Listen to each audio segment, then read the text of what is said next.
வங்கதேசம், Belarus, Serbia, Romania, Venezuela உள்ளிட்ட பல நாடுகளில் தேர்தல் முறைகேடு என்று போலி குற்றச்சாட்டை கூறி அந்த நாடுகளை வன்முறைக்காடாக மாற்றிய ஒரு முகம், பணபோதை வெறி கொண்ட கோர முகம் ஜார்ஜ் சோரஸ்.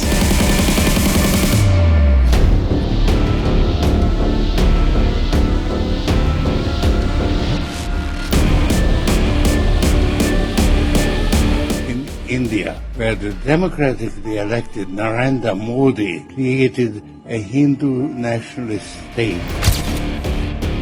பாரதத்தின் முன்னேற்றத்தை விரும்பாத ஜார்ஜ் சோரோஸ் 2024 மக்களவை தேர்தலுக்கு முன்பு பாரதத்திற்கு எதிராக பல்வேறு சதித்திட்டங்களை தீட்டினார். இந்த சதித்திட்டங்களை நிறைவேற்றும் கைக்கூலியாக ராகுல் காந்தியும் அவரது காங்கிரஸ் கட்சியும் மாறிப்போனது காலத்தின் கொடூரம். இத்தனை சதித்திட்டங்களையும் தாண்டி தேசத்துக்காக அயராது உழைத்து வரும் பிரதமர் திரு நரேந்திர மோடி அவர்கள் 3வது முறையாக பிரதமராக பொறுப்பேற்றதை ஏற்றுக்கொள்ள முடியாத ஜார்ஜ் சோரோஸ் தேர்தல் முறைகேடு என்கிற பல்லவியை தனது கைப்பொம்மையான ராகுல் காந்தியை வைத்து இந்தியாவிலும் பாட வைத்துக் கொண்டிருக்கிறார்.